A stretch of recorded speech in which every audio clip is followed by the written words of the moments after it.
Hello, hello, welcome to Revelator Alf for another radio podcast thing here on a Friday evening, Friday night here in the UK. What am I doing in my studio man cave on a Friday night? I have no idea, but I thought I'd just got a couple of hours to kill, so I thought, you know what, I'd come on and do a show tonight. It's well, there's lots to talk about, so I've got the chat open, so anybody joining, please feel free to let us know where you are, where you're from, and all that kind of stuff. And you can follow the channel on all the socials. You can lend your support, subscribe to the channel, and all that kind of stuff as well. So that all really helps. Lots going on at the channel at the moment. Lots of trying out lots of new things, and going with a bit of advice recently. So still going to be carrying on with the live shows. I'm trying to work out a regular format for the shows, or a regular timing for the shows, which is proving quite difficult right now. But I'm still going to be trying to do a minimum one a week, sometimes 2 or 3. It really depends. And I mean, if I could do it like a daily show, then that would be great. But I don't think I'm anywhere near that right now. Shorts, I'm doing a lot more shorts now, and the shorts are just more like a bit of fun, a bit of breaking news type of thing, but also just general interests of what I'm into as well. So that's a bit of an update on the channel. But as I say, lots of changes going on, lots of experimentation as well. Morris, good evening. Nice to see you in the chat from Chessington. Yeah, not too far away from it, actually, Chessington. Well, I suppose it is, but not in the grand scheme of things, it isn't.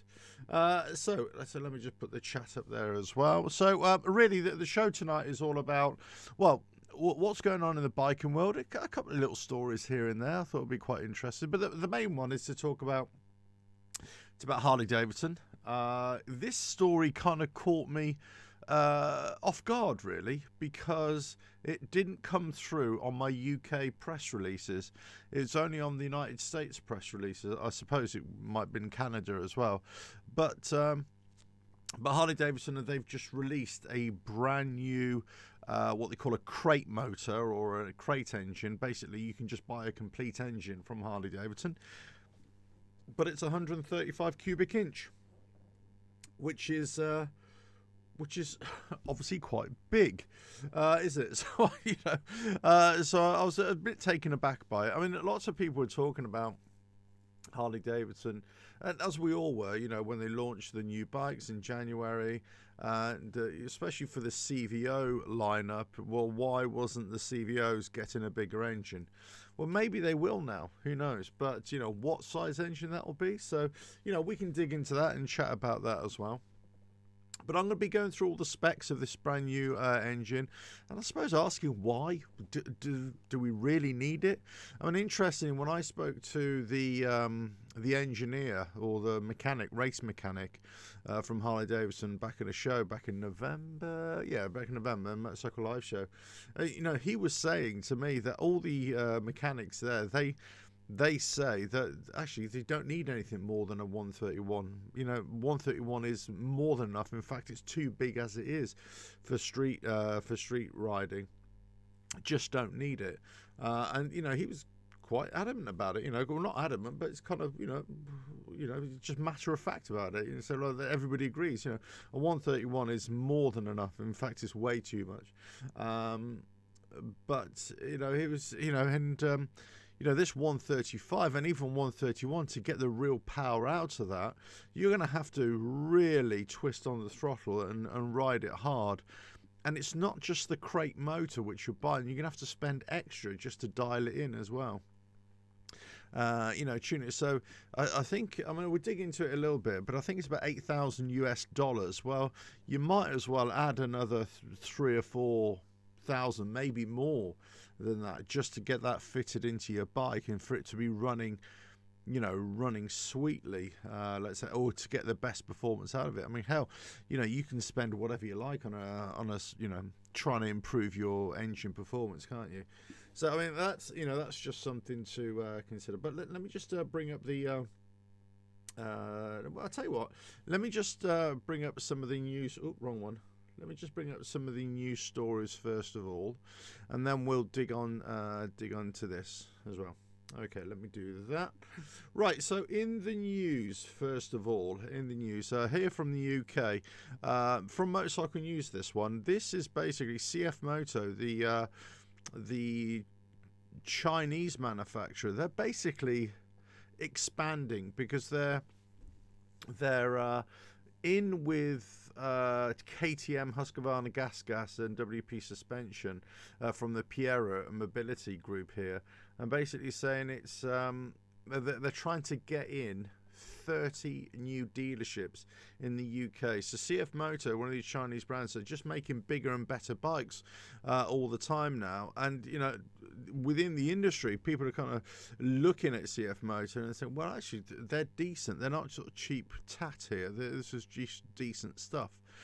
And especially when linking up with the likes of KTM, for example, you know, there's a lot of credibility there. So just watch out for more CF Moto bikes on the road and more dealerships, you know, opening up as well. And I talked about briefly Norton a week or so ago, possibly tying up with Indian dealerships as well, or one particular dealership as well. So, you know, I wouldn't be surprised if, certainly in this UK, around Europe, and possibly other parts of the world as well, where you're going to be seeing these lesser known brands getting more of a foothold. And I suppose they're going to be getting more of a foothold based upon price, but also based upon the products that they're selling. You know, they're selling better products, I suppose, these days. Okay, the next one here is, well, it's a little story here. You can go read it as well. I'm a big fan of Ural motorcycles, always have been. But basically, it's a write-up here from Motorcycle News again, just saying how much they've improved. I mean, Ural's had a really bad reputation for a lot of those guys who own them. Well, not bad reputation, but they were known for, you know, breaking down and parts hard to come by and all this kind of stuff. And I was speaking to a couple of guys who had Urals, and they're saying, I can't remember what year it was, but they were saying up to a certain year, don't buy that Ural. Okay, after that year, they changed the manufacturing process, and it's a lot better. So, yeah, and I've always been a big fan of the Urals, and they've been trying to sell.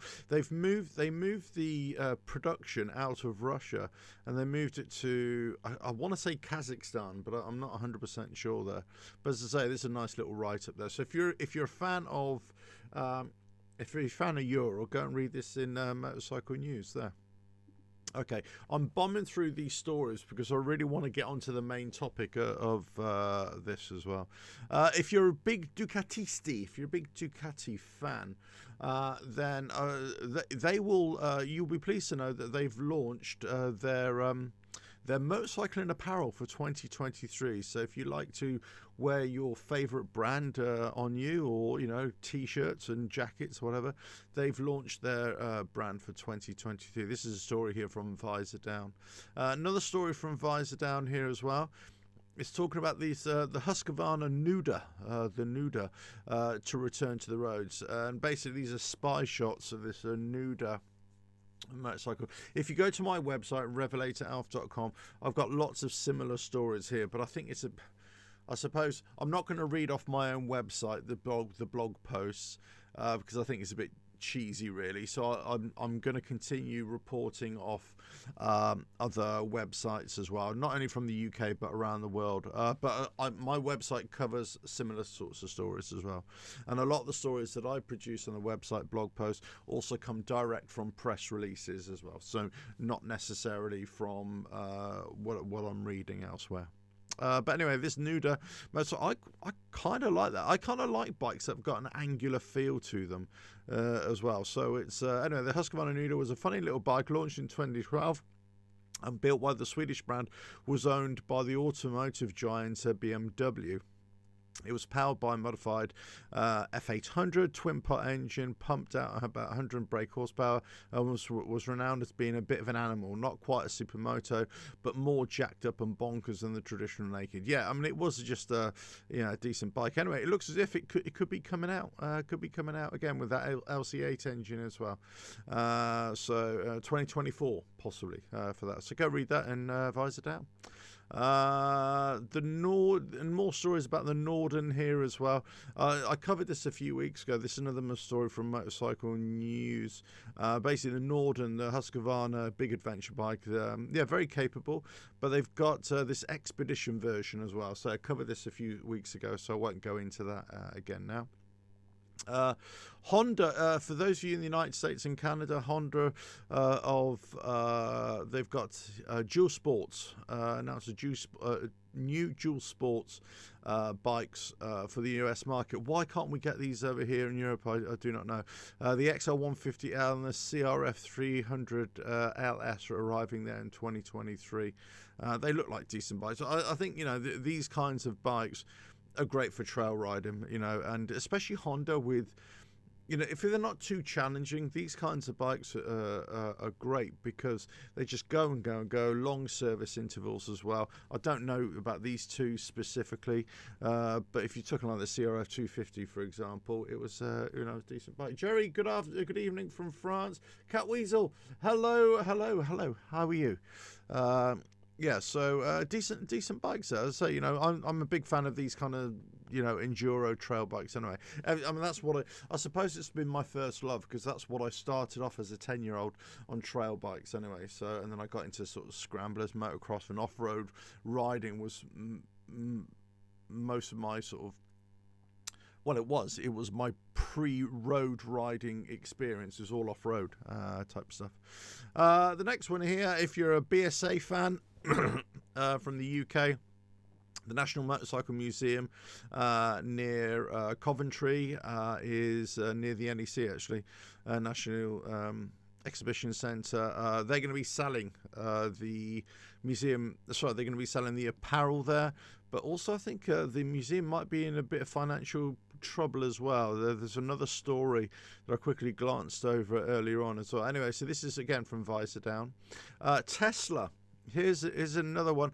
Whilst obviously we all know who Tesla are there, but they're basically in the US, they've opened up their chargers, their fast chargers, to other brands of vehicles and also motorcycling. So there's a story here where an electric bike rider he's riding an Educa, their adventure bike, basically went in there and charged it up, and Tesla got in touch with the owner because they were so, you know, well, they just liked it that a bike went there and to use their chargers. So there we go. We've got a Tesla charging station. It's about 10 charging points, literally just down the road from where I live as well. So, you know, I'm not sure what the state of play is here in the UK or around Europe with Tesla's chargers, but I think the crux of the story is that they're basically worrying other charging outlets because of the technology within the charging units as well. So be interesting to see where that goes as well as a story. Here from More Bikes as well. I mean, I covered this story here. Suron electric bikes. You know, if you know all the lots of kids seem to, how they can afford these things, you know, obviously parents just buying it for them, but basically lots of kids tend to get these bikes, these electrics, you know, off-road bikes primarily, and what kids will do, they just ride them around the roads. There's loads of them around here doing it, and then they go off on trails and do all sorts of stuff as well. Good bikes, really great bikes. I am a fan of these, but now they're just about to launch in the UK, or they have launched, but go on general sale, the Ultra Bee, and there's basically a better power to ratio and everything like that. It's 87-mile range, 56 miles an hour. You can recharge it in 4 hours. The road version, so the off-road version is $6,299. The on-road version is $6,699. It's got you got the Storm Bee, which is about £8,000, and that carries a heavier load as a rider, and that's more of an off-road. That's on-road. That's an enduro bike. So that's well worth. Look, if you're into your electric bikes, then you know. That's the way to go. Sinis as well. I made a video about this, and I don't want to blow my own trumpet, but I think I was one of the first that I know of, that I've ever heard of actually releasing this story that Sinnis have just launched a 7-year unlimited mileage warranty on all of their motorcycles as well. Sinnis make small displacement engines, 125s, that kind of thing. But look, it's, great bike. I mean, I get press releases direct from them as well. And, my argument has always been, well, why aren't other motorcycle manufacturers doing at least something similar? I'm not saying they all have to do 7 years, but why not? But at least do 4, 5, 6 years. I mean, do better than two. Do better than two. But as I say, it's. I think it's just very, regardless of what you may think of Sinnis or small CC motorcycles. I think they're a decent brand. I know they're a European design house, what I call European design houses. Essentially, the bikes are just sort of Chinese or foreign made, and but all the R&D, all the production, all the HQ is over here in the UK. And a lot of the stuff is done over here as well.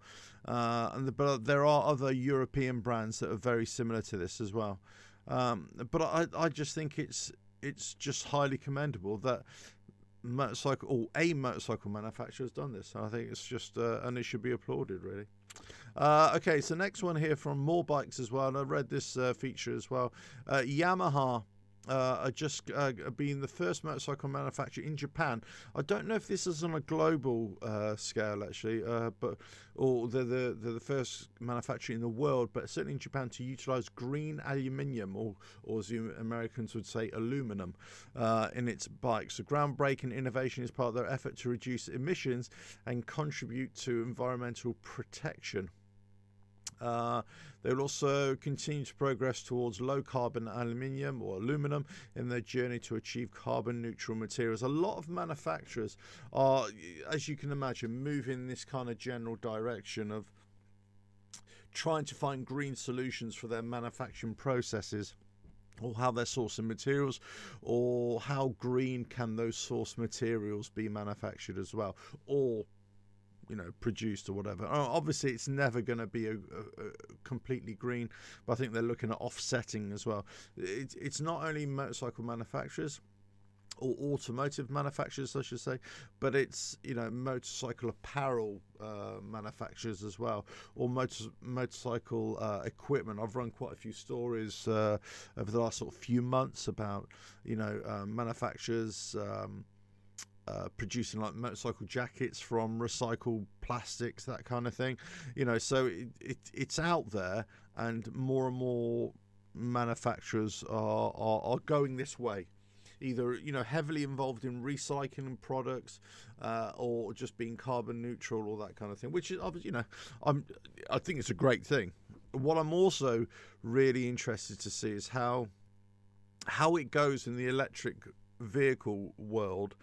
And because it's, if you think about politicians all around the world, all they're kind of focused on is this electric solution to everything.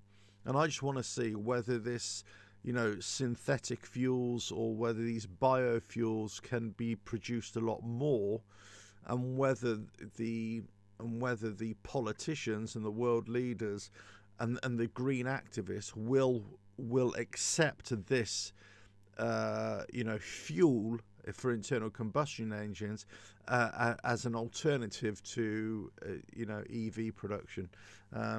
I personally think it's a great idea, but there we go. Here we are. Sorry, I don't know what that is there. So just me researching boxing as I do. Right, let me just get rid of that as well. Okay, right. Let's get on to the main subject of the show, shall we? It's all about this.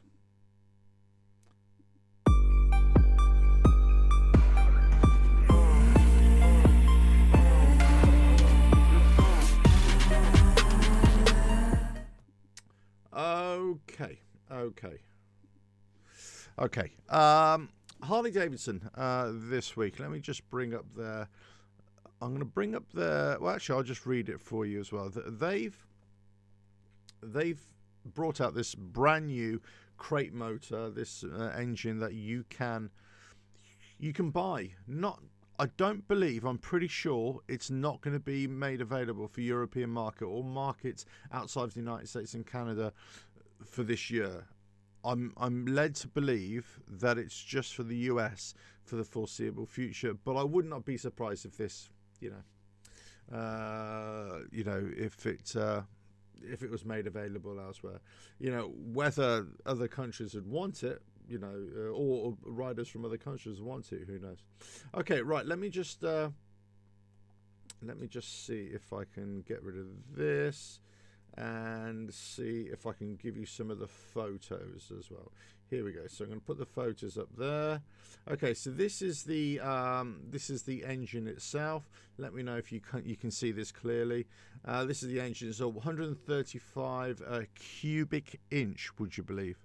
And this engine, it's a 2,212 cc.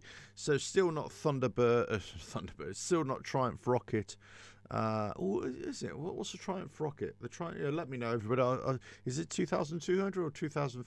I think it's 2,500 cc Triumph Rocket, isn't it? I'm sure I've got that completely wrong. Is that right, Jerry? Yeah, it is. Yes. But it's a big old engine, right? It's a big old engine. Yeah, it looks nice. Yeah, absolutely. I like the M8 engine anyway. I mean, I think as a bit of machinery, it looks nice. But anyway, so this 135 cubic engine it will deliver 143 foot-pounds of torque at 3,500 RPM, 130 horsepower at the rear wheel at 5,500 RPM. So that's 28% more torque and 41% more horsepower than the M8 117. I don't know what the 131 engine produces, so I would imagine this is only marginally better than the 131, seeing that it's only 4 cubic inches more. However, it might be a little bit more than that because they've got different bits and pieces added to this particular engine. I mean, the internals look nice. I mean, basically, this is the Screaming Eagle wet dream of an engine. I don't want to be flippant about that. Yeah. Wasn't the last one a 131? They should stop messing around. I'll say messing around. Yeah, fucking around. Yeah, absolutely. And come out with a 150. But the thing is, I suppose this is going to be my big question for tonight. How big does they have to get? How big do they have to be? When is big too big, if you know what I mean? How much horsepower do you need? How much torque do you need? I'm just, there's questions already circulating in the ether about whether the 135, is it really a decent engine for the road? Because you're going to have to spend a lot more money on it, and it even says in the press release you're going to have to buy new header pipes. You're going to have to spend an oil cooler fan. I'll get into that afterwards as well, and plus the tuners, and you're going to have this properly installed. So it's an $8,000 engine. I wouldn't be surprised if you're looking at doubling that. Once you want to, and then if you want to properly tune it and properly make it go like you want it to go, Cat Weasel, too big, too fast, probably too expensive. Well, there we go. But there we go. I mean, that's it in a mock-up in an engine there. There's the performance figures here, and I'll quickly, run through that. But that's the graph there. And this is basically the press release here. So but I'll read it so you can read along with me as well. So Harley-Davidson, here we go. They've a thrilling new option with the introduction of Screaming Eagle 135 cubic inch Stage 4 Performance Crate engine. And basically, as I've said here, its development was fueled in part by the efforts of Harley-Davidson Screaming Eagle factory racing team competing in the Moto America Mission King of the Baggers Road Racing Series. To simplify setup of high-performance engines, Harley-Davidson offers the new wireless Screaming Eagle Pro Street performance tuner, the only tuner available to maximize performance while being emissions and warranty compliant.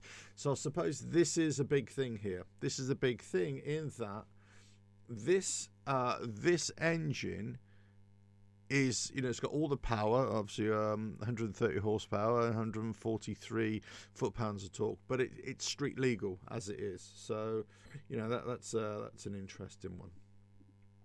Okay, I've given you the performance figures there. It's now the street-ready performance engine features premium Screaming Eagle components, right? So new 68mm throttle body and matching CNC machined intake manifold. This is originally designed for the HD Screaming Eagle factory racing team. They've taken a lot of ideas from the racing engines and put it in there. And basically this is to maximize airflow to the engine. Okay, yeah, I mean basically it's been ported, right?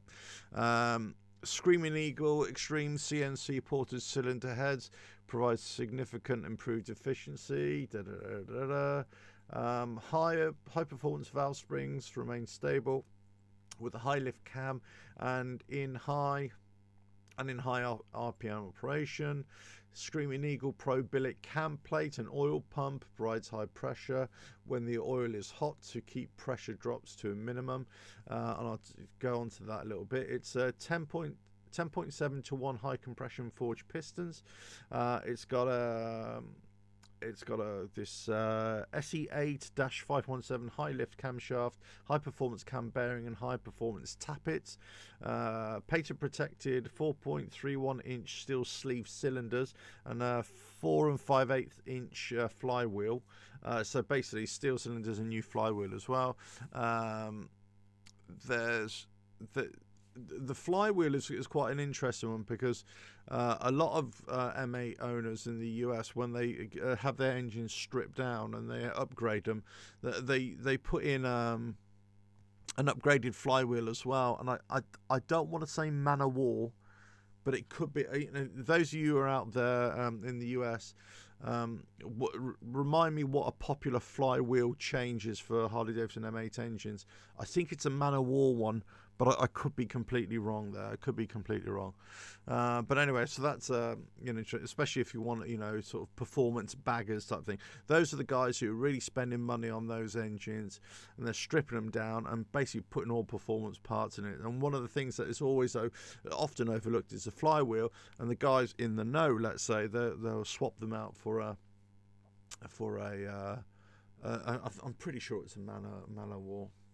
New high capacity 6.8 gram 6.8 gram per second fuel injectors, Screaming Eagle ventilator, extreme air cleaner, and Scream on the Eagle. It's all Screaming Eagle. Street cannon mufflers, each sold separately, are not required but are highly recommended for peak performance. So we're not exactly talking. I've got to say, we're not exactly talking extreme exhausts here either, are we? We're just kind of talking the street cannons, which are a very basic set, really. I'm just wondering if you really went to town and put other, like a Vance and Hines set on there, or I don't know, whatever, anything like that. What the outcome would be. Yeah, so it's saying here, this is quite and let me just bring it up to the next photo as well. So, I want you to read it as well so you can have a good idea what it's saying here. The Screaming Eagle 135 Stage 4 performance crate engine is intended for bolt-in installation in the original equipment style for 2021 later Harley-Davidson touring chassis. No special fabrication or engine mount relocation is required. The engine is backed by up to 2 years manufacturer's warranty for unmatched confidence when dealer installed through custom coverage program. Okay, so you got to read the fine print here of this warranty. Again, why it's only 2 years? It should be minimum 4. For me, an absolute minimum. It's $7,999.95 dollars, so $8,000. Comes in black and chrome. It's got 131 stage 4 badging on it, on the cylinder heads and timing cover. There's 2 versions for 2021 and later touring models for either the air oil cooled M8 or the twin cooled M8. It's not for the trikes, and it does say here it requires a separate purchase of a head pipe, and it gives a model number here. And air cooled models require oil cooler fan assist or a fan for factory oil cooler. So basically it's going to run hot, so you need even hotter. All models require ECM calibration with Screaming Eagle Pro Street tuner for proper installation.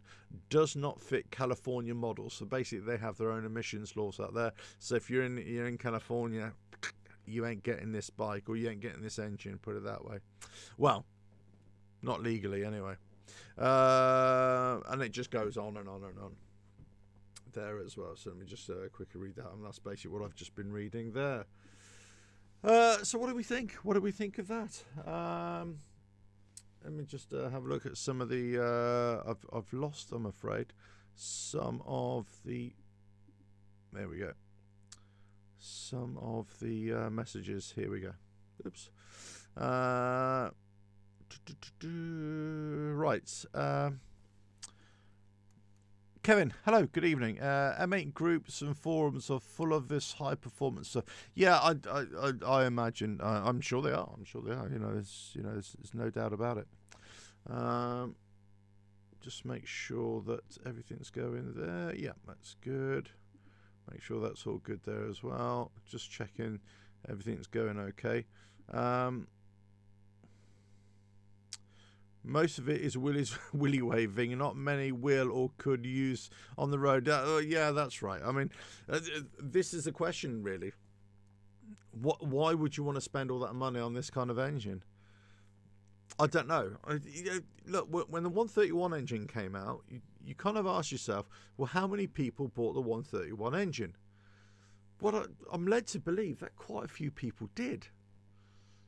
So I'm not saying it's thousands, but I think quite a few people did.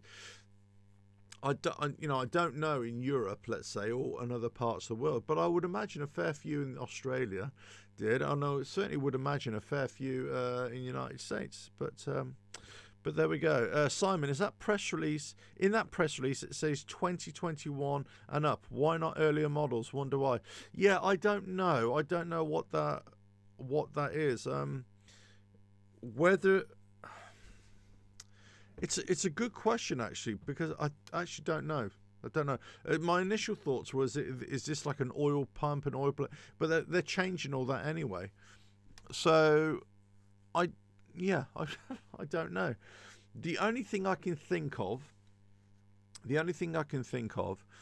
is that possibly it's an ECM issue rather than, because the ECM was changed from 2020, 2021, and whether that's got something to do with it, I don't know, because fundamentally I don't think there was much of a change in the engines, the hardware, the mechanics of the engines, and also a lot of it has been changed anyway. So the short answer is I don't know. Good question though, and I wonder why. Happy enough, Kevin? Happy enough with my 114 stage 1? Yeah, it's great. Fast enough, and we'll put it out a tree stump. Yeah, it's great. I don't buy it. I don't get it, to be honest with you. Saddleback are asbestos pants sold separately. Well, I tell you what, I just, you just wonder. You're on that bike, or you're sat behind that bike, and then all of a sudden, and it's been tuned out to its limits, and you're behind it, and somebody in front, they're on that bike, and they just twist the throttle. You just want to see how good is it? I mean, how good and also, is it worth it? Is it worth it? Because if you're only going to blip that throttle and then just go about, 100 yards, and then that's it. Now, for some people, that might be all they want. They just want to tear off from the lights, and away you go. Other people want to take it a little bit further. So I suppose my question for this, and this is why I asked the question this as well, about the what was it, the 131 engine. I wonder about the 131 engine itself, whether people who are in the performance bagger world, whether they're really whether they would buy a 131 engine as opposed to just taking their 114 engine, let's say, or 107, 114 engine, whatever it is, and just making that the engine of choice for them to build upon. I suppose at the end of the day, you've got to look at how much you're going to spend. So I suppose if you've already spent that money, why would you go and spend that money on a 131 or indeed a 135 now? But I suppose if you're buying a bigger engine and you're in that performance bagger world, that's going to be a bigger engine to build upon even further. So, you know, if that's your mindset, you just want bigger, better, more powerful. Maybe you want to take these down drag strips. I don't know. Maybe it's just for show, whatever. As you said, Kevin, whether it's just willy waving, who cares? You know, if that's what you're into, that's fine. That's fair enough. If that's what you're into, go for it. But, you know, would you be willing to say, do you know what, $8,000? Let's say $12,000. Well, do you know what? These guys who do all this performance bagger stuff, they probably do all that themselves. Do you know what I mean? So I would imagine that very few would actually just pay a dealership to have it all in there. But then again, if they wanted to keep any kind of warranty, but I don't know. It's a good question, isn't it? You know, would they care about the warranty, actually? Would they care about the warranty if all of a sudden they're putting this engine in and they're doing all the other stuff to it? So it's an interesting thing, actually. It's an interesting thing to see, you know, how many of these will be sold, you know, and that kind of thing. Yes, Kent 106, great. Give it a squirt of front wheel reared up, plenty of grunt, only for the rear. Well, yeah, I've got a 107, as you know, those of you who follow my channel. I got 107, my Sport Glide. Yeah, it's got a stage 1. I did the stage 1 with it. I've got you know, it's not an amazing exhaust on it by any stretch of the imagination. It's just got a FP3 tuner on it. It's more than enough for any kind of riding. And when I want to twist it on, believe me, it goes fast enough. So, you know, I get it that people want to, you know, really, you know, add to their engines or get bigger and bigger engines and everything like that. But, you know, Saddleback, my 107 will spin the tyre. They don't go any faster once they're rolling smoke. Well, the thing is, you know, a lot of the, you know, how let's just say you're going to use these bigger engines. Okay, let's just say I've got a 107, right? And then I say, well, I want to jump to a 114. Well, you kind of think, well, okay, they're slightly different engines, but in terms of, you know, usability and everything, yeah, there's a little bit of difference, but it's not groundbreaking. You go up to a 117, yeah, okay, there's a little bit of difference. You go to a 131, yeah, okay, there's a little bit of difference. But how, you know, you're not really going to use it that often. This has always been my big argument against bigger and better and bigger and faster and all this kind of stuff. Yes, you will be able to use it, but you won't be using it that often. So it really depends what kind of rider you want to be. Do you want to be that rider who uses it all the time, or just you know, every now and again, or you just want something that you're going to use for its full potential all the time? So I think a 107 114 is more than enough to use that engine to its, you know, not even its full potential. You're never even really using it to a full potential, even with a stage 1 or stage 2. You put a 117, then you put 131, 135, and I just question how, you know, what percentage of the capability of that engine, if you really looking at, because again, I mean, I come back to the mechanic I was speaking to at the show, the Harley Davidson Screaming Eagle team, factory team, and he was basically saying, you know, the way we've got these bikes set up, these engines, you know, that 131 engine which they're using, so you can only really use it to its full potential on the track anyway. You know, you could use it on the road, but it's so it's so basically road riding and track riding are totally different things, as we know. And I give you an example. I've just been riding a couple of Harleys from the local Harley dealership. Big shout out to Reading Harley Davidson. So big thanks to them. Not because I'm a huge fan, but they invited me to come and ride a couple of their bikes this week, and I was like, yeah, sure, that'd be great. I popped in there because I just wanted to see how a couple of their bikes would match up to an Indian bike which I rode recently. And they were like, yeah, do you want to ride? I was like, yeah, fine, it's great. So, big shout out to them, Reading Harley Davidson. But it's not, but I just, these bikes that you're wanting to buy, or the engines that you're wanting to put in them, even the factory team, they're saying you're never going to use them. You're never going to use that on the road. So the question is, why would you use it? And, then it becomes, for me, it's not about power and it's not about speed. It's about the overall package. It's a package of a bike. That's braking, suspension, ride in position, comfort, everything.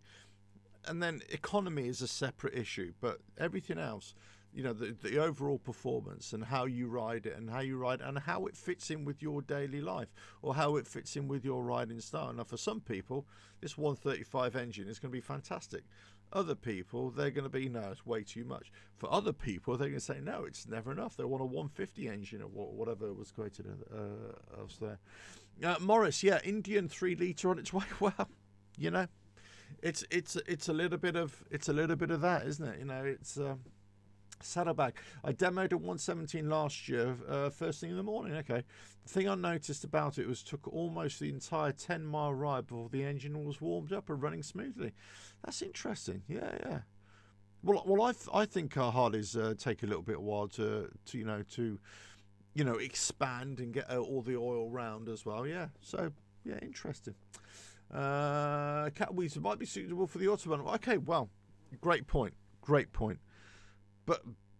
But okay, I know people like a Harley Davidson. I know people like an Indian or a, whatever, right?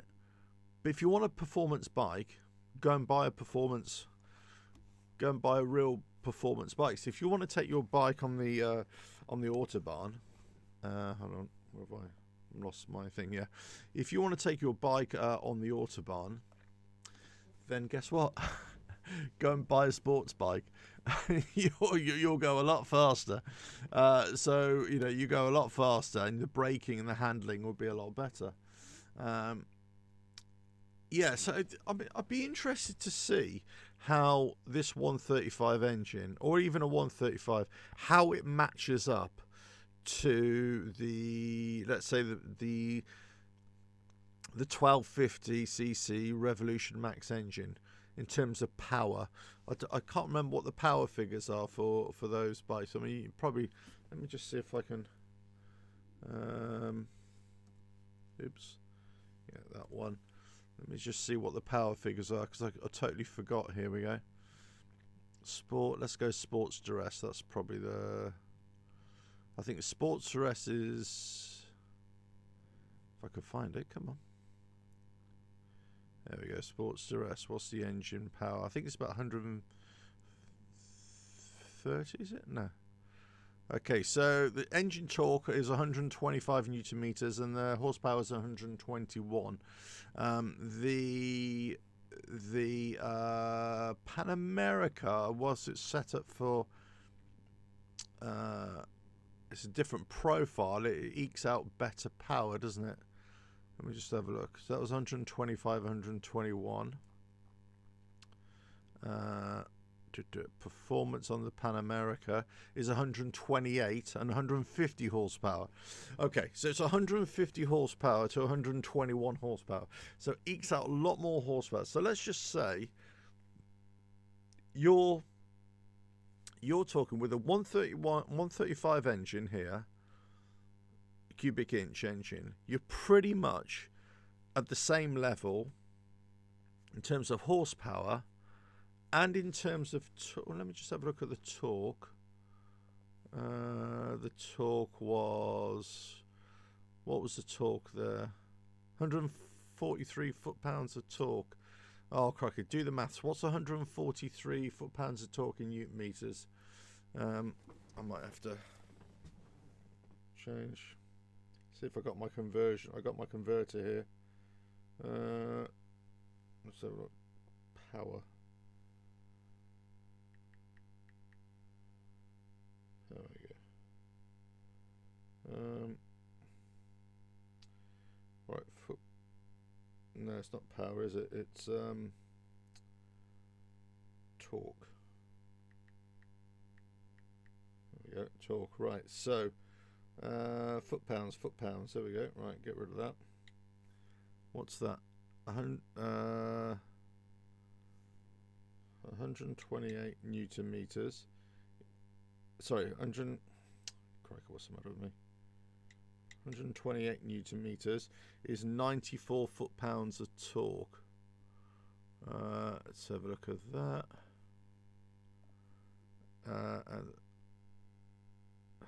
Is that right?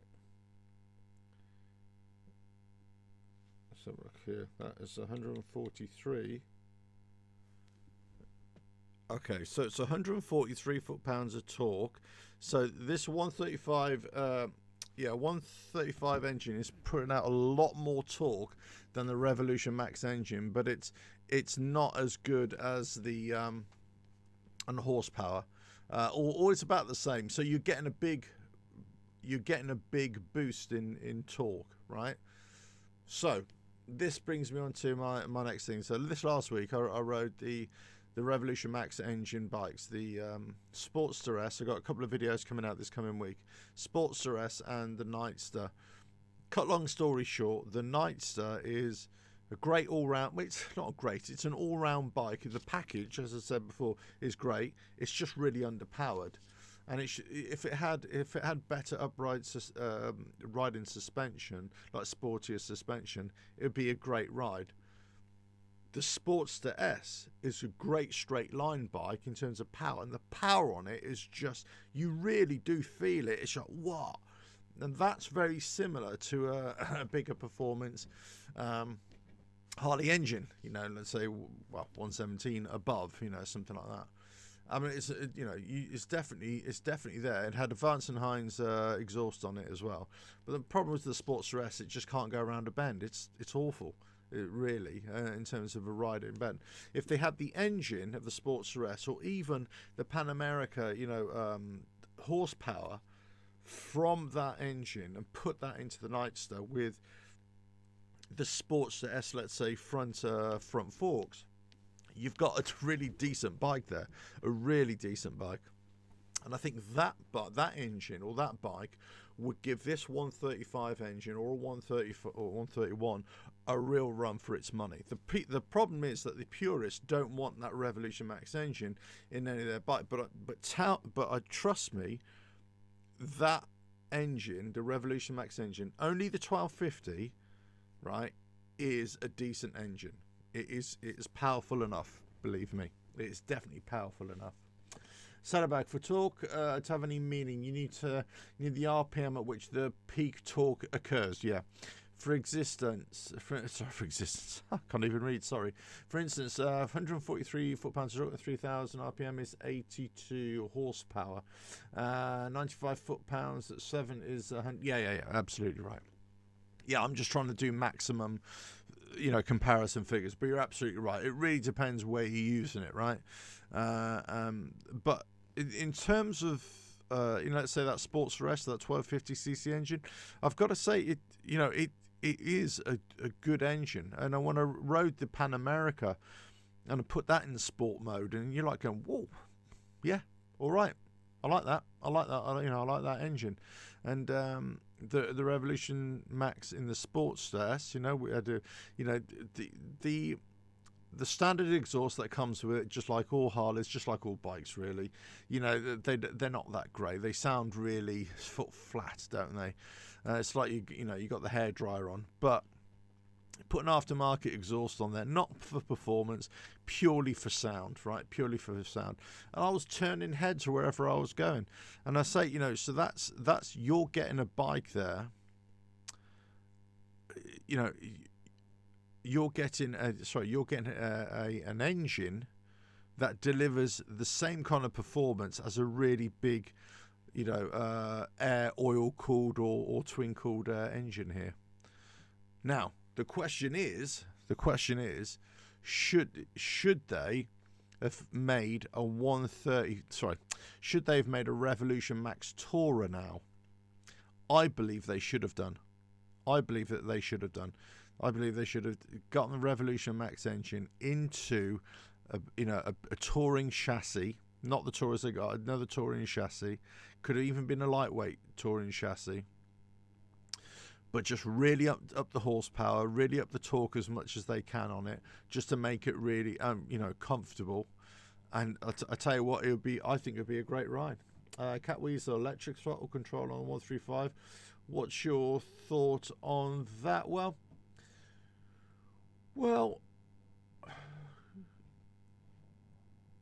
yeah. I mean, are we talking ride by wire here? I mean, fly by wire. I mean, that's. I mean, isn't that standard stuff anyway? Or is there something different there? Let me just have a look here. We have to read that again. Screaming Eagle.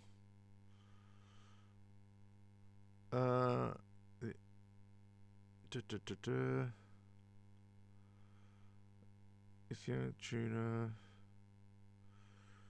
Now, what was it about the tuner? The tuner was a wireless, wasn't it? The tuner was wireless. Is that right? Yeah, but the throttle should be just a electric throttle. There's no cables on it anymore, unless I've missed something completely on the Taurus. But I always thought it was just like mine. It just it's a sensor basically. It's a twist grip sensor that's sending it down there. Here we go. Yeah, so with this street-tuned 135 engine, the crate engine is designed to run wide open throttle at high engine speeds and provide instant passing power from cruising speed. Well, I think you get instant passing power with engines a lot less than that as well. Just twist it on and away you go. I'm just trying to see where it said about the tuner. The two versions. Isn't it horrible when I'm trying to look for something? I can't seem to find it. But anyway, the tuner, it was something about the tuner being wireless, wasn't it? 5-speed. Screamer CNC port.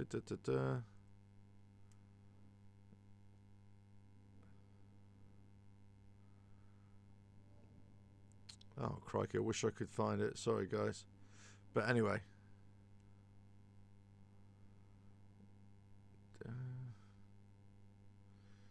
I think the tuner is something like wireless, but apart from that, everything else, which just seems a bit odd, really.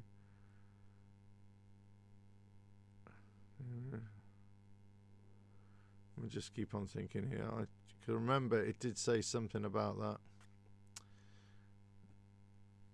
Oh, here we go. Sorry, I write this up. To simplify setup of high-performance engines, Harley-Davidson offers a new wireless Screaming Eagle Pro Street performance tuner, the only tuner available. I would imagine that this,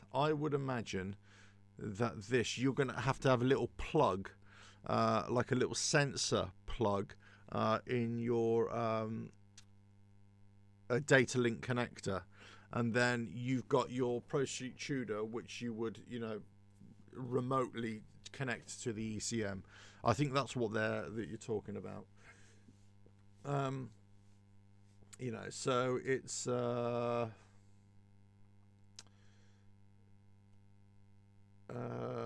Mark Jacobs, 194 newton meters is 143 foot-pounds as each newton meters. Yeah, I just saw that. That does seem like a lot, doesn't it? But there we go. I mean, anyway, so look, let's know what you think about it. I'm not. I say I was surprised. I was surprised by it. I've got to say, I was surprised by that it would.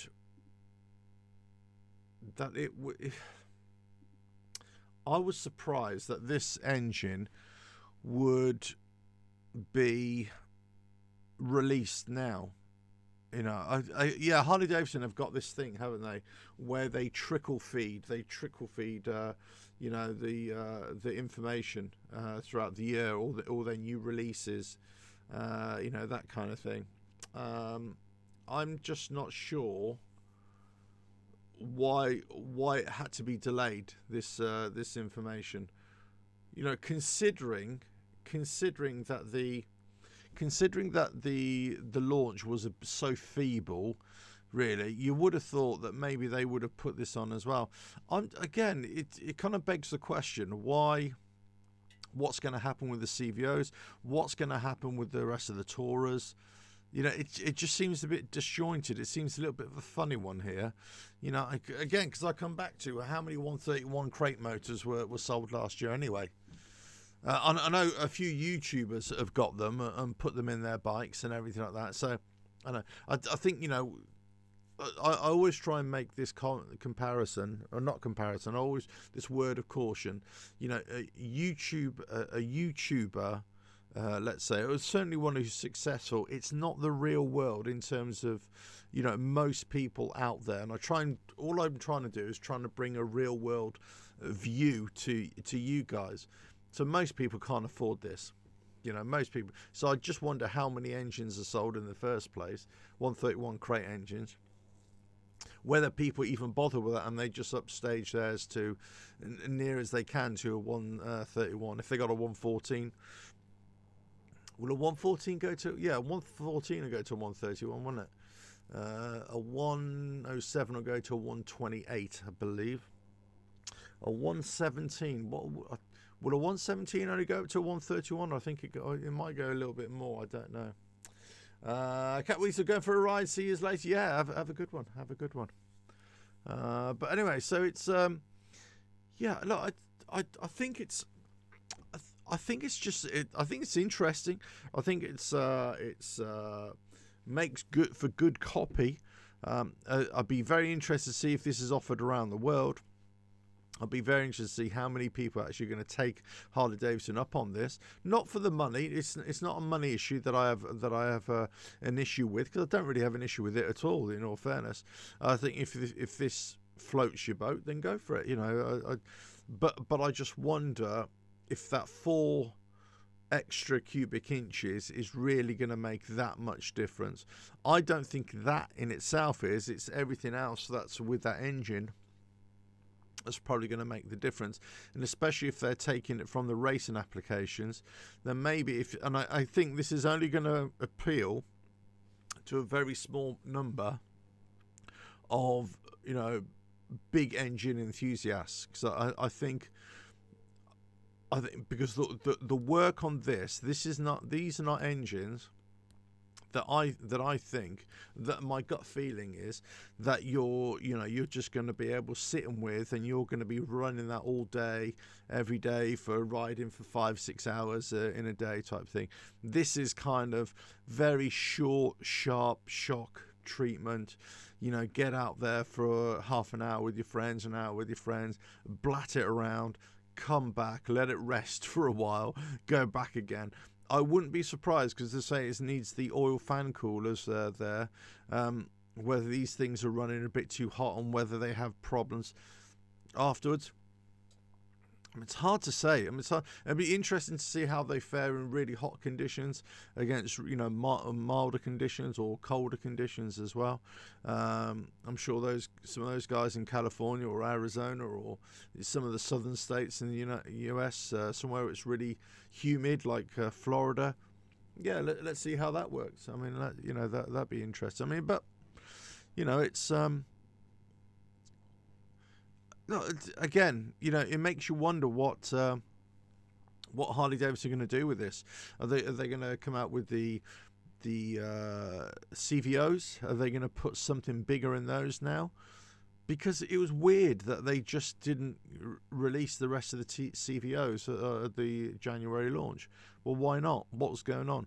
You could only imagine that the CVO is going to get a bigger engine. I thought that the the touring special one, the Road Glide Special, Street Glide Special, should have got a 117 engine at least. To bring them up to the ST models. I think that they should have got a 117. I think the CVOs should have got a bigger engine. Whether it's a 131 or whatever. Maybe the 131 is going to be the standard CVO, and this is the new crate motor. This is the new crate motor of choice. So I think it's almost like they've done it a little bit back to front, if you know what I mean. It's like, well, why don't you just come out with the CVOs and say, look, CVOs now have got the 131. However, our new crate motor is the 135. That would make more sense to me, more logical sense. But what can I say? I mean, after riding the Pan America it must have been about a couple of years. No, was it a couple of years ago? Anyway, however long it was, and the power I thought in sport mode was decent on that. Sportster S, which I read this week, the power is just really good on that as well. But I suppose you got to question, well, would that engine be good enough for a tourer, for a heavier tourer? And I think it would. Other manufacturers have got liquid cooled engines, similar kinds of size, 1200, 1300 engines in touring bikes. Yeah, I think it'd be perfectly fine. I think if they tune it up a little bit more and put if they put the Pan America profile in it, yeah, maybe that. Dave's Classic Cars, greetings from the US. Good evening. Hello, you. I'll stick with my stock M8 114 Street Glide Special. Great choice. Yeah, I approve. If I want to go faster, I'll jump on my Carrier ZX6R. Look, there's no doubt you get on that bike and you're going to have, the heart's going to be pumping and you're going to be really excited about it. But I think it's just, how many of us really want to use that, or how many of us want it? Because again, it comes back to the overall package. What you'll probably find is that you'll put this in your bike and the bike will be out of balance. It will be out of balance. So you're not just spending $8,000. Is it $8,000 on an engine? You're going to have to spend half again, let's say, on just having it fitted and just having it all tuned up and new exhaust and whatever else you want to put on. But then you got to think, well, actually, is this engine too powerful for everything else that I've got on in terms of suspension and braking and so on and so forth? And then how many times have we heard that people do stage upgrades on their bike? It's more so with cams, really, but exhausts and other things as well, and they just don't like it. It's not the riding profile that they wanted. So I got a feeling that this could be a similar case, that people either have this engine and they never use it to the potential that it's got, which is fine. There's nothing wrong with that. It's just having a big engine, but it's not being used. Or they use it just in very, very short bursts, or that they find, it's just not the engine that I really wanted. I'll be very interested to see of anybody who's got a 131 engine, whether they think it's an better overall package for them, or whether they're an upstage 114 or an upstage 107 was just as good. So I've missed out a couple here. Greetings. Okay. You got it. Or out the CVO with our 135 engine, we're getting $50,000 in price. Yes. Well, I mean, that's the thing. How expensive are these CVOs going to be for sure? Said about not just too powerful for the bike, but for the engine. If it scissors the crank and burns up the clutch, or simply dies young due to heat and expensive paper. Well, that's true, isn't it? I mean, you would imagine as a complete engine, they would have thought about this in terms of, you know, clutch, compensator and stuff like that. But you're right. I mean, here's the thing. I mean, the clutch, the standard clutch. See, this throws up another one. I spoke to the mechanic, the engineer from the Screaming Eagle race team, and I actually can't remember which components he said, but he said that they used very, very slight modifications, but they used a lot of stock parts on their bikes, and I'm pretty sure now, okay, granted, these are race teams, and these are factory race teams, and they've got the whole, you know, parts at their disposal to just call upon if they burn something out or wreck something on a race, right? But he was saying that they use a lot of stock parts, so they're saying that their compensators was stock. It's slightly machined out, but that's about it. The clutch was the same, and I said, "Are you sure?" I said, "You want the clutch really is the same?" He's going, "Yeah." He's going, and I still find that unbelievable, because I just think that the clutch is going to burn out on those. But there we go. I mean, you know, William. Hello there. Has HD ever offered an off-the-shelf motorcycle with their biggest engine? None of the CVOs I can remember had the biggest one. Leaves room for the customer to pay for upgrades.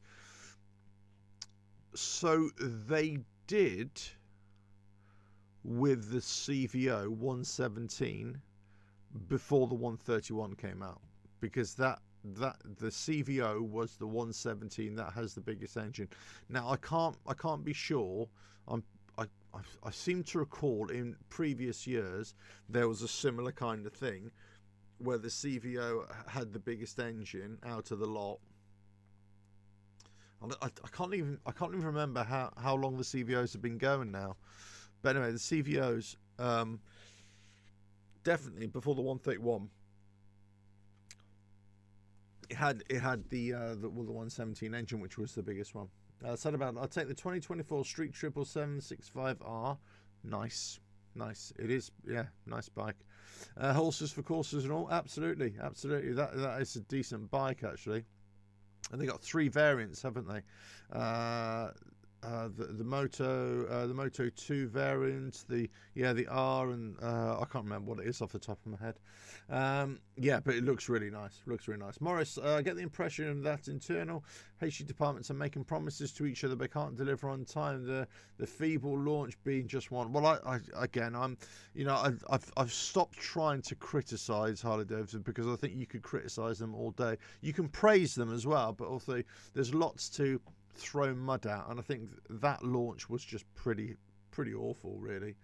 Thank you, super interesting. I am new to HD compared to. Oh well, hey William, we're always learning, we're always discussing, and you know that's it. You know, by no means. I think, you know, I like to run these live shows because it opens it up for people to come in with a lot more knowledge, and you know, share their 2 pennies worth as well. So you know, and welcome, and thank you for coming in as well.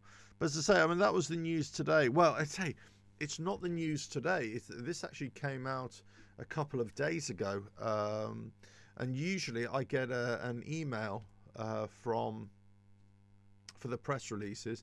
I didn't get anything here, and it's just something that I was checking up on the news stories this morning, and I saw it on one of the news feeds, the news wires that I get as well, and I was like, oh. And first of all, I thought it was a misprint, to be honest with you. When it said a 135 engine, I was like, what? And then I saw the images which I showed you of the engine. I thought, well, I've never seen that before. And I'm usually quite tuned in. I usually can't remember images and photos of bikes and engines and things like that. And I thought, oh, so I dug into it, and then I went straight to the UK site, and there's nothing there. Because, again, this is not... I'm not sure how much of an appetite there is in Europe or also in the UK for this size of Harley engine. I could be wrong. So, you know, if you I could be wrong. I'm not 100% sure. But you know, so then I went straight to the American media site, where I get all the press releases, and there it was. There we go. Kevin, CVO 110 when 96s were the norm. Another, yeah. I thought it was, but I wasn't 100% sure. Yeah, that's right. Now I could be wrong again. I'm just trying to remember back, but I think at the time the CVO 110 was there. They had the other bikes, and they introduced the Low Rider S. Was it the Low Rider S then, the first incarnation, and that was the first one to have the 110 engine out of any of the other bikes. Is that right? Am I remembering that correctly, or was it the 108 or something? Anyway, I'm just kind of, you know, yeah, it was around 2000, 2008. Yeah, I seem to go, because actually I remember going into a no, hold on.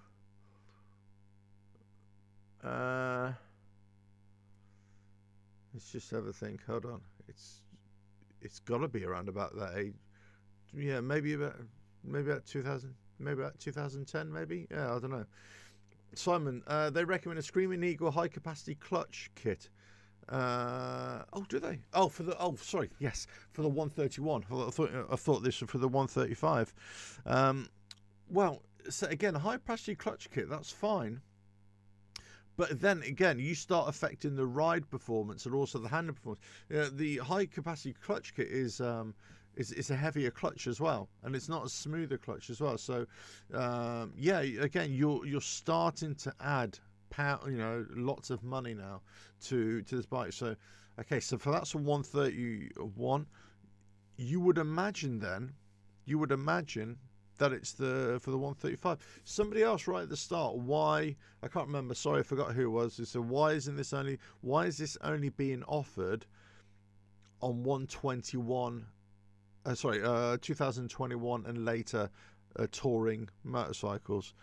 And maybe it's something to do with that. I thought initially it was something to do with the ECM or something, but maybe it's something to do with other components on the bike or in the gearbox or anything like that. That there's something that is just not going to be compatible with this, and it could be something like a clutch, or it could be something like that. But interesting, what they do say on this press release here. If I can just find my thing. Here we go. Wrong one.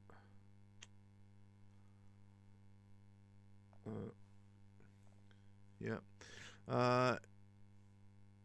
If I can just say, it does say that you do need the oil cooler fan assist, and you do header pipes as well. So you do need those, but it doesn't say anything about. The ECM needs a recalibration with a Pro Street tune. Okay, standard stuff, but it doesn't say anything about that there. So yeah, but I wouldn't be surprised. Kevin, the 103 was also after 96. 110 was still the CVO at this time here. Oh, okay, right, okay. Yeah, so I remember 106 to 103. Kevin, you got to help me out here. Was the 108 to what they put in the Low Rider S? Because I remember riding that. It was I rode a Street Bob and I rode a Fat Bob. Pretty sure they had the 103 engine. Then 103. Then the other bike was alone. It was the only bike that it had this engine, and I think it was a 108. I could be completely wrong here, but it's a 108, and that 108 I rode it. I thought it was all right, but I didn't think it was that much more powerful than the 103. That I think it was a 103 anyway. But there we go. Again, memory is not as it used to be. William, I had I had the 131 done on my 2022 Fat Boy. Nice. The dealer had a whole list of components to update as well. Oil pump, yeah. Clutch plates, rolling rocker arms, yeah. Compensator, yes. Based on customer failures, yeah, absolutely. And this is why I was so surprised when I spoke to the race engineer, who was saying, now, okay, granted, looking back on it now, the race mechanic might have been spilling me a line just in case I was a secret Indian, researcher or something. You might have been spinning me a line with saying, no, we just use standard parts. So maybe that was it. But, this is what I couldn't understand. So actually, of all the problems that I've been told about, of all the stories that I've heard about of component failures in lots of the M8 engines, especially compensators, especially clutches, especially not so much the engines per se, but how that power is delivered to the back wheel, basically. All those issues, and you think, what, you're running stock parts? No, I don't think so.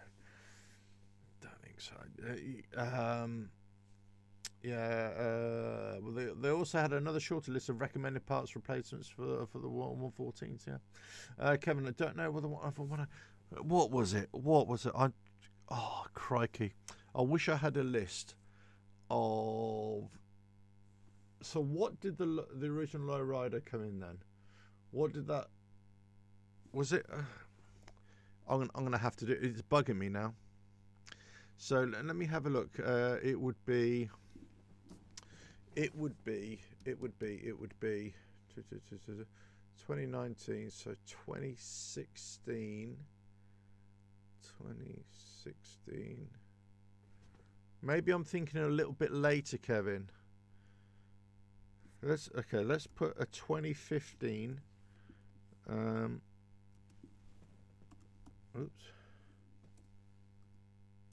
Harley Davidson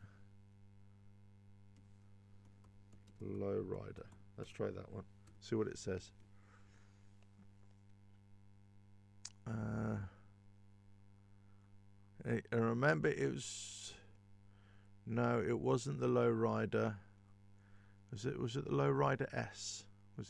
Was it called the lowrider S? Let's try that. Yeah, so 2015 lowrider. Hold on, let's just see if this is the same. I need the images here. Okay, I think it is. Yeah, if it's the one I'm thinking of. 2015 Dyna Lowrider S. Let's have a look, see what it says. What engine?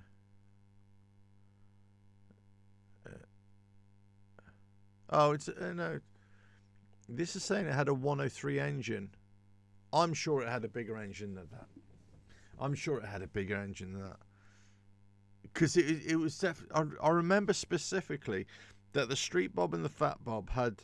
It was like the 103 and the Lowrider S at that. It might have been only for one model year. It had a bigger engine. Oh, do you know what? Leave it with me. I'll come back. I'll come back again, and I'll figure it out what it was. There we go. Martinez, what funny thing that my 113-inch Yamaha engine with stage 1 produces 108 horsepower, 130 foot-pounds of torque, and this engine is from 2006 Harley Performance division lagging. Well, yeah, exactly. Kevin, 2017 M8 came in. Yes, you must be thinking. Exactly, that's what I'm thinking. It was definitely before the. I mean, it was definitely a Dyna. They were twin cams. I've got a feeling that there was a one model year with one engine just for that year, and I've got a feeling, and I can't remember what it was. So I'll do some research and I'll try and figure out what it was. and I've got a feeling it's a 2015 or a 2016 bike. I think it's either a 2014 or a 2016 bike. It's something in that time frame. That the other engines were like 103s, but either had a 110. It might have had the 110 engine in it, or it might have had something else. But there we go. 2016 Lowrider S solo saddle. There we go. I need to put the specs, really, don't I? Let's have a look. 20, let's say 26. Let's go 2016. Harley specs. Let's try this. Yeah, okay. So the 2016 Harley Davidson Lowrider S specs were the 110. There we go. It was the 110, and that is. Let me just show you here. If I can just show the screen here. So I don't know if you guys can see that. It's the 110. It was the only bike in the Dyna range that had that biggest engine of that model year, I believe. And I think everything else was running 103s. Were they running 10? Let's have a look here. Hold on. If I can just do this, because I think I think the Street Bob was on a 106 then, wasn't it?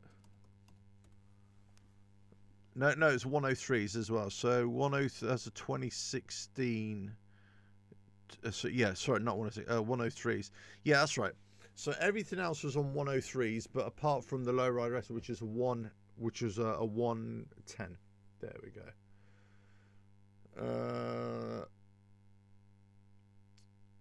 Yeah, 110 is what my Pro Street Breakout 2016. Yeah, that's right. So that's what I'm thinking. So that particular model year, and it could have come in earlier. So I just found the 2016. It could have been the 2015. I can't really remember. But anyway. King Cracker, hello, how are you? There we go. So got 97 Softail and 100th anniversary Softail. That's better. That's better. Put some pipes on an S&S carburetor and leave it alone and ride. Well, there's a lot to be said for that, isn't there? There's a lot to be said. Just put a set of pipes on it. Just just keep it simple, and away you go. I think this is the same for all machines, right? Cars, trucks, bikes, whatever. We've got to the point where the technology is so good, but it's full of technology, yeah. And we know something goes. I just got my truck, right? Slightest little thing, the engine light comes on, or a sensor breaks down, or something else, and it's it's just getting more and more and more. Forget about electric vehicles and all that sort of stuff, what's coming, but the electronics in bikes and cars now is just crazy. So if you go back a few years, and you're still getting great bikes, but they're just nowhere near as tech rich, are they? King Cracker, you want to go fast and get a Hayabusa or a ZX14? Well, guess what? Well, one of my previous bikes was, a ZX14. That is what we call them over here, ZZR 1400. Yeah, probably one of the best bikes I've ever had. But I love speed. I used to love speed. Not so much speed now, but yeah, that bike was just awesome. Just an awesome bike. And the Hayabusa, it was always pissing matches, between us on the ZZR 1400s and the ZX 1400s and the Hayabusas. They had 1300, we had 1400. Which was fast. Ours was faster than theirs a little bit. Then you always get somebody saying, "No, that iron's better, ours better." But anyway, that was kid stuff. William Casperson, I have a K1600 GT. Nice, very nice. For when I want to bathe. In ridiculous tech, I have my Fireboy from when I don't. Well, I tell you what, the K1600 GT, I've ridden that bike, and as I say, I really liked that. I think the new ones, the brand new ones, just amazing. But in terms of a tourer, I said the RT. I think it's just great. King Crack, hello. Yes, but say definitely ZZR 1400 or ZX 1400 definitely would be my go-to. As I always said, if you want a performance bike, you need to go to a sports bike, or if you want a really performance sports tourer, you got to go for something like, one of the old Japanese. Something like a Honda, a BMW, something like that. You're starting to get decent performance then. Now for a Harley Davidson, you are buying it for that feeling, but I think when you start spending all that money, let's say on 131 crate motors or 135 crate motors, and all the extra expense, you're pretty much spending the same again on. Let's say you buy a touring bike for £30,000, dollars, shekels, right? You would not be far off spending that again if you're going to put a crate motor in, and then everything else that you're going to want to do to it to make it a balance. I said to you, said before, a bike, it has to be a package. I suppose what I meant to say is that it's got to have balance. The bike has got to have balance. There's got to be a balance between performance or engine power output and handling. It's got to have the way it rolls into bends, and this is all about frame geometry, the way the frame has been made. If there's any flexing in it, the way the front end is set up, in terms of rake and trail, what sort of tires has it got on it, what the size of the tires, what the width of the tires, what sort of suspension has it got on, what's the rebound and compression on it, everything. And then you've got brakes to stop you as well. So all these things play their big part, don't they? Let me just have a look here, see what this. Let's have a look. I've got another question.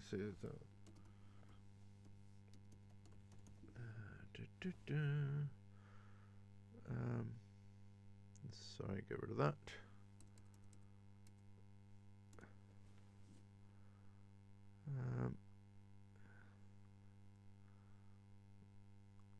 No. Yeah, so they only did I was just trying to think whether they did another engine after the 103, the 103 10. I can't even talk. The 103 110. Whether they did another engine in between. Obviously the 96 103. Those are those are the jump ones.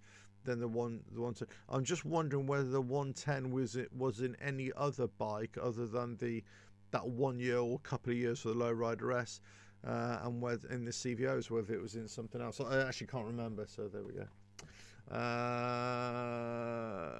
Here we go. Well, in dealing with inertia, Mark Jacobs. Sorry, I'm not sure what you mean there. Andre Veen. Well, in 2016-2017, the TC Twin Cam 110 had to be phased out. Yeah, that's right. So it was put at least in a Fat Boy S. Oh, okay. I don't know about 2016-2017. I was riding Triumphs then, so I couldn't remember. Yeah, okay. So yeah, that kind of makes sense then. That 110 was put in other bikes then. I'm pretty sure that the Lowrider S was the first bike to get that. When everything else was a 103, they jumped in with the 110 on that Lowrider. I just couldn't remember the size of the engine, what it was. Look, this is if you watch my channel, this is what I said when they brought out the M8 Lowrider S, right?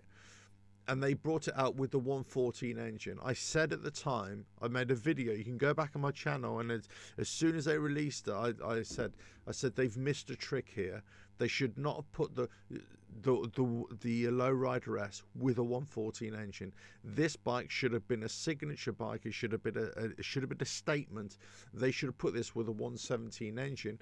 and for exactly the same reason that they did it in the twin cam days, and they had the 103 engines as your standard engine, but the Lowrider S came out and they put a 110 in it.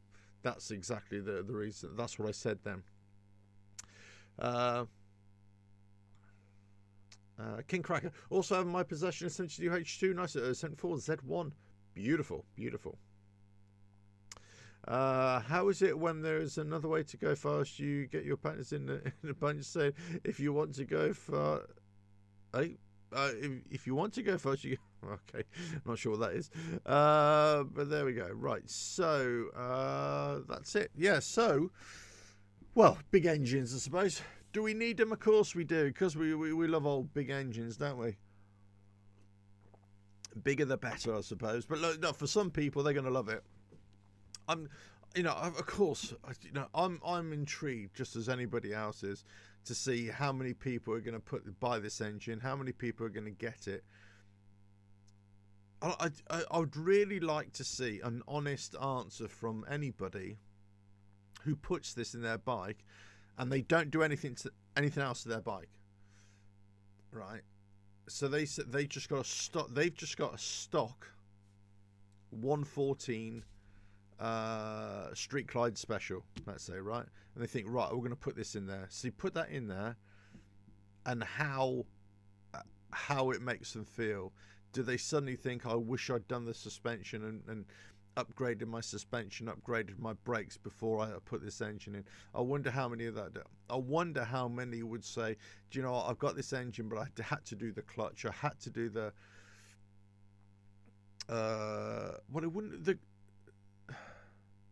the compensator, it wouldn't need to be done, would it?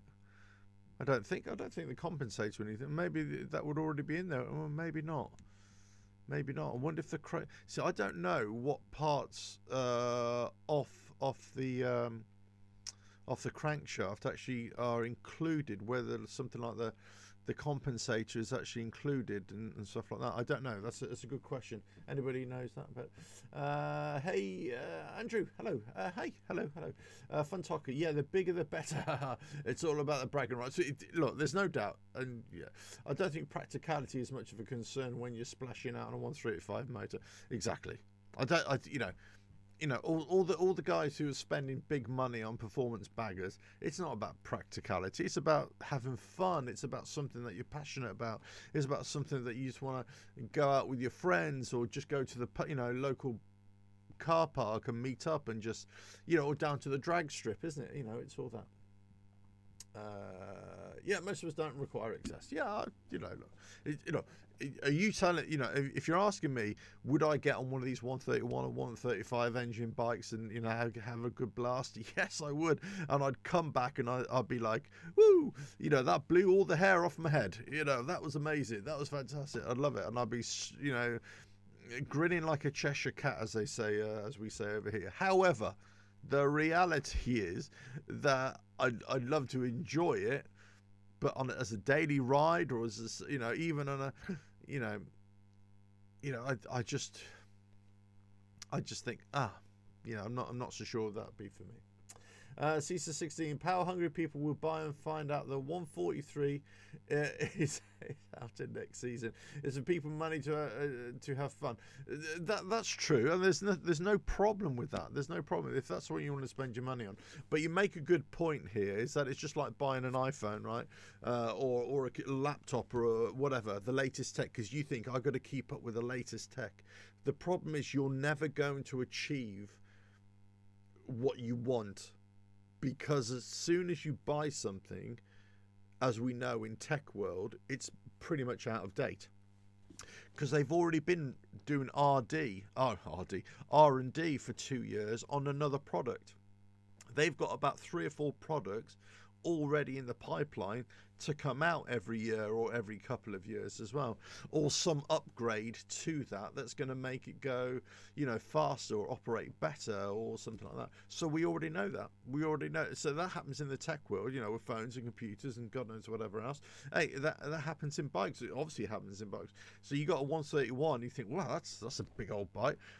So look, they just eke it out a little bit more, 135. And you're right, where does it stop? You know, somebody said earlier on, well, 150, let's just to hell with it, let's do 150. Hey, to hell with it, why don't we do a 200? To hell with it, what, you know, how ridiculous do we need to get? How ridiculous do we need to get, you know? And that's the thing.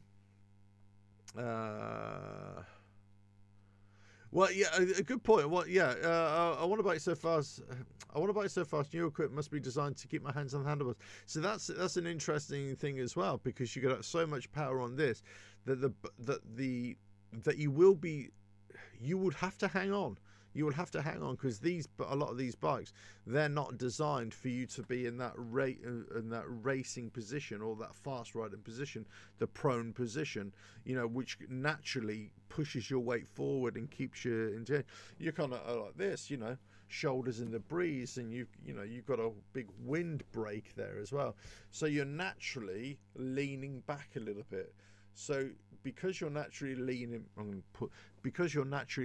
back, and then all of a sudden you twist it on really fast, you're going to be pulled back like that. So you're going to have to hold on. Yeah, absolutely right.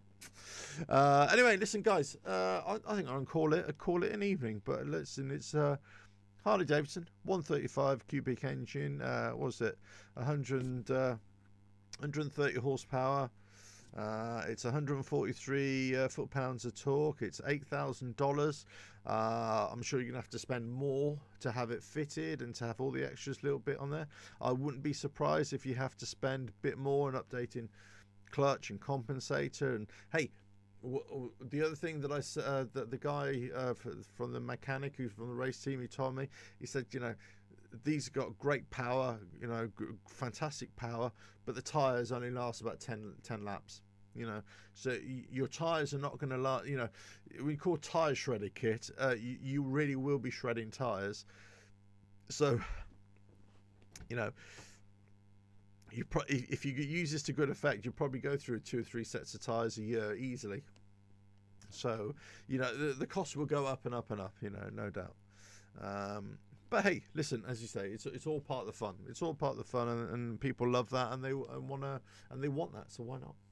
Life in the fast lane, absolutely right. Look, as I said, I've got no problem with this at all. Actually, you know, I do wonder what the overall benefit of this is as opposed to the 131. I don't have the figures in front of me to tell me which is a better option. You would imagine that this is a better option, right?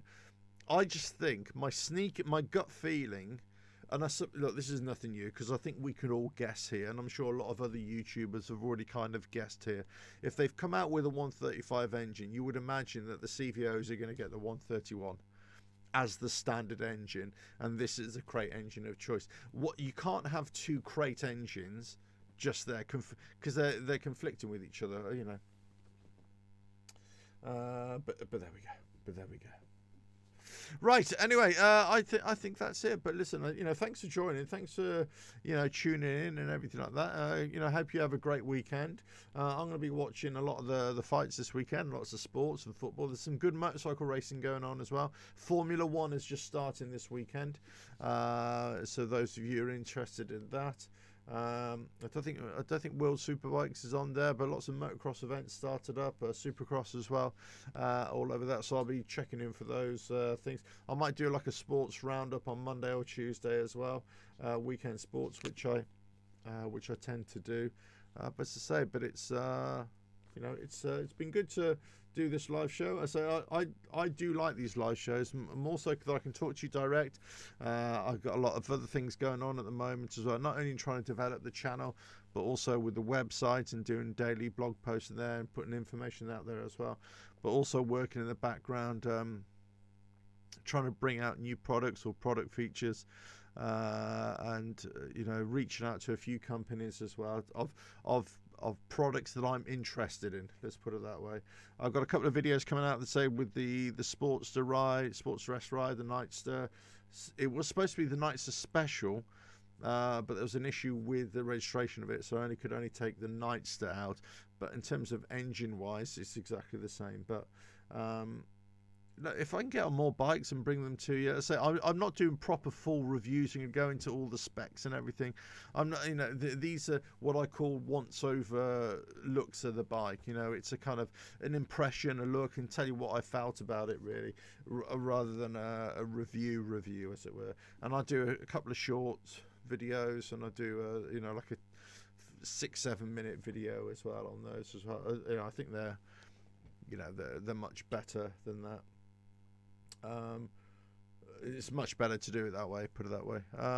But there's other stuff coming as well. But so I love doing the live shows. Purely, it's live, but sort of direct chat to you guys as well. You can ask questions, and away we go. Good luck in Brighton. Oh, Morris, please. West Ham. Oh, they make my blood pressure go right through the roof, I tell you. We haven't had a good run against Brighton. We got kicked out of the FA Cup the other night, which we should have got something out of. Ridiculous. King Cracker, check out his website. Thank you very much. Check it out. Revelatoralpha.com. Go check it out. It's not just Harley Davidson stuff, by the way. Just in case you're going there wanting to see Harley Davidson stuff. No, it's bike stuff. It's part opinion, part press release. So if I get a press release, I sort of fire it out there as well, and it's possibly it will go there before I do a live show, or before I make a video on let's say on a subject as well. Tegan, hello there. Hi, how are you? But anyway, listen, it's one of those evenings. I'm gonna get out of here now. If I can find my out, right, there we go. It's what I can say. It's a new entrant from Harley Davidson. We've got new bikes, I'm sure, coming very, very soon. Indian, I've got new bikes coming out as well. We know with the Sport Chief. I think they've got other bikes coming out as well. I think mid-year, well, April. I think there are going to be more announcements from other manufacturers as well. In terms of overall big news from all the other manufacturers, there isn't a lot coming out. There's only little bits and pieces coming out. I'm checking the news feeds every day and all the press releases. So there isn't, this time of year from January, February and March, I always find in terms of new products, it's always a bit of a dead spell. And then it starts to pick up, and then you start to see the odd little thing coming out. New bike coming out from KTM, they're coming out as well. Kawasaki got some stuff coming out. Honda got some stuff coming out as well. BMW, watch out, BMW got a couple of big bikes coming out as well this year. So there's lots of stuff there. King Cracker signing off from the east coast of Virginia. Everybody have fun, take care. Yay, thank you for joining, and have a lovely time. Right, cheers, CSA 16. Cheers, enjoy the evening. Yes, thank you all. And right, I'm out of here, and I'll catch you again. It's been emotional. Ta-da.